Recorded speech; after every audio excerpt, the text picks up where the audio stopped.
இப்போ கை lining blouse கை எப்படி cut பண்ணுறதுன்னு பார்ப்போம். இது மீதி துணி. இந்த மீதி துணியை நார்மலாக கைக்கு மடித்து போடுற மாதிரியே மடித்து போட்டுக்கிறோம். மடிச்சுட்டு இந்த அளவு ப்ளவுஸ் வச்சு ஒரு 1/2 இன்ச் எக்ஸ்ட்ரா போட்டுக்கிறோம். கீழே 1/2 இன்ச் மட்டும் விட்டோம்னா போதும். அந்த ப்ளவுஸ்க்கு 1/2 இன்ச் விட்டுருப்போம். விட்டுட்டு மேலே அப்படியே வச்சு ஒரு மார்க் பண்ணிக்கிறோம். அடுத்தது அகலம் துணி இருக்கிற துணி அப்படியே விட்டுறலாம். இப்போ இது சைடு கை அகலம், சைடு கை உயரம், இதை 1/2 இன்ச்சு விட்டுருக்கோம் இல்லையா, அதுலேருந்து மேலே வச்சு ஒரு மார்க் பண்ணிக்கிறோம்.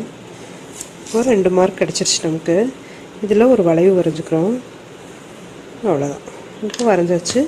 இதை அப்படியே கட் பண்ணி எடுத்துக்கிறோம். இதில் ஃப்ரண்ட்டுக்கு இந்த பீஸ் அப்படியே எடுத்து ஃப்ரண்ட்டுக்குன்னு தனியாக ஒரு 1/2 இன்ச்சுக்கு இறக்கி வரைஞ்சிக்கிறோம். இப்படி இறக்கி வரைஞ்சிருக்கோம். இதையே ஃப்ரண்ட்டுக்குன்னு நம்ம தனியாக கட் பண்ணிக்கிறோம். அவ்வளோதான்.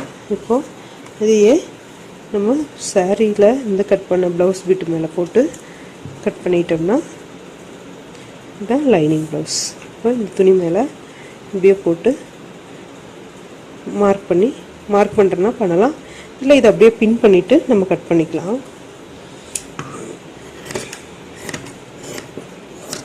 இப்போ கை கட் பண்ணிட்டோம். அப்புறம் தச்சுட்டு ஃப்ரண்ட்டு தனியாக எடுத்து நம்ம கட் பண்ணிக்கலாம். இந்த சைடு தையல் கட்டிங் ஜாயிண்ட்டை கட் பண்ணி விட்டுருங்க. இப்போது லைனிங் ப்ளவுஸ்க்கான கை கட்டிங் தயாராகிடுச்சு. அடுத்து ஸ்டிச்சிங் அடுத்த வீடியோவில் பார்க்கலாம். இதுபோல் பயனுள்ள தகவல்களை தெரிஞ்சுக்கணுன்னா எங்களோட சேனலை நீங்கள் சப்ஸ்கிரைப் பண்ணுங்கள். தேங்க்யூ.